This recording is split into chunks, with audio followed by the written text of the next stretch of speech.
just point sticks at as well. G'day. I thought we'd take you through our garden. We've been growing for about 5 or 6 years now, and this is our end of winter garden. So I've been really spending a lot of time getting the rest of the garden ready for fruit. Mainly tomatoes and watermelon is my theme this year. You might hear squeaking in the background. That's the chickens. They've got like one of those grandpa feeders, and they're kind of helping themselves. I'm going to start over here with the bed. It's just here. You can see there's not much. There's not a lot of stuff here at the moment, except for some really good dirt. I grew broad beans from about here forward, and I dug them out before they started to flower. That meant that the nitrogen from the broad beans stayed in there, as well as tearing them down. All that organic matter from the plants themselves stayed stuck in there. So you can see that's all kind of rotted down and black and you know, lovely and slimy and horrible and rotting in. This is going to be tomato world from about here forward. I'm probably going to stick with mortgage lifted tomatoes this year. I just like the big ones. I've tried black Russians. I've tried a few different sorts, but that's my favourite one at the moment. I just like you get more bang for your buck, I think, with those as well. This is a nice sunny part of the garden as well. Next to it, I've already got some potatoes in. These are my second planting. Just here, as you can see, is my first planting of potatoes. I've gone here for some Dutch creams, just for flavour more than anything else. In our house, we just like to have mashed potatoes. We don't roast them that much, but when we do roast them, we roast Kiplers, and that's what's right here. Lots of Kiplers, and I haven't really kind of put them in with anything else.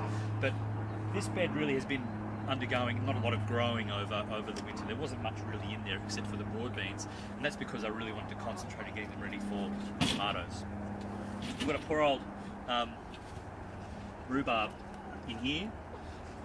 Needs a bit of love, they always do. I should feed that and give it a good feed of some stuff that I've got over here, which is a whole bunch of chook poo. That's fresh in here. I just kind of got that out of the chook area yesterday, this morning. That'll get fresher, much fresher, and I'll throw that on probably onto the rhubarb a bit later. Just on the other side of this garden, we've got some purple peas that we've kind of had a bit of success with. I wouldn't say we've cropped extensively with those. You are supposed to pick peas very early so that they keep cropping and they keep giving you more pods. Yeah, they sort of have. I'm not quite sure what I've done there. That part of the garden's pretty shady anyway, so I don't get a lot of success in winter out of that. But I thought, well, peas, I'll stick some nitrogen in the ground if nothing else. Further back along through here is an area that the chickens laid waste to, and it was supposed to be our kohlrabi patch, but again, we've got a few little ones in here, and not much. We've got a very well-eaten purple broccoli. Who hasn't got a well-eaten bit of brassica at this time of year? It's warmer, the white moths are out, so it's really a bit too much for this poor little fella. But we have eaten well off this one. We're going to eat very well off this one over here, this purple broccoli, but that'll happen later. Over here, I've got both broad beans. I've got both sorts of broad beans, I guess. I've got the Aqua Laducci ones here with their white flowers, and I've interplanted those with the crimson flowers as well. Why? Looks good. Thought I'd see how it worked. I found that those, the crimson ones flowered first and quite early. And they're really only now the weather's warming up here in Melbourne, starting to pot up. Tiny little fingernail-sized pods at the moment. But that, I've left them there so I can actually eat them. I'm not going to dig those back into the ground. Coming back through here, we've planted, or we've had some, this is, I think it's fenugreek. And again, I've spent winter this year really preparing, not so much for growing food to eat during winter, but preparing the garden for spring and for summer. I've got some more here as well, and I wasn't quite sure exactly when I was supposed to dig it in. And again, this is plant matter, but it's also putting a bunch of stuff into the ground that whatever I plant here next, not sure what that is yet, will get the benefit of. I can see just underneath here that leaf there is starting to yellow out a little bit. So, you know, I might give that a couple more weeks or a week or two, dig it in, let it really rot into the ground, and that might be where I stick my melons. Just here as well, I've got a tree, or a trellis I guess, of those same purple peas.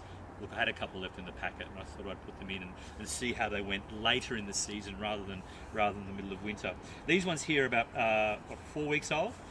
They're going okay. I'm kind of happy with those. And that'll be a nice green wall, which I probably will use to shade something that I'm going to put over here once I take all these broad beans out. So that'll be probably something, because I've got these beds quite close together, even when the sun's quite high, I can get shade from here, even at the start or even a bit deeper into this bed, so that can protect it, especially during December and January in Melbourne, when it can get to, 40 degrees and really quite hot. Over here, we've got another thing that we're going to plant here pretty soon. It's a rooster. Fortunately, we managed to get some fertilised eggs from a group called City Chicks, and our broody Orpington hen sat on them, and she did really well. She raised 3 hens. I thought there were 3 hens, and well, dude looks like a lady, unfortunately. So we've got a rooster who hasn't started crowing yet, but we'll see how we go with him a bit later on. But we're going to recycle him. I'm not quite up to doing the whole butchering. I've looked it up, but I'm not there yet. But I guess that's what happens when you garden and garden at this kind of level. Your sensibilities evolve, and maybe one day we'll be doing it. They say that the chickens are a gateway livestock, so before long maybe we'll have pigs and goats, although maybe I'll have to talk with a few other people about that first.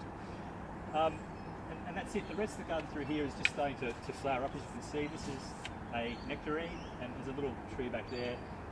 There's mess all over this garden. It's just the way it is with gardening. I could spend easily 40 hours a week in here, and it probably wouldn't look too much different from what you're seeing at the moment, except there wouldn't be too much crap on the ground.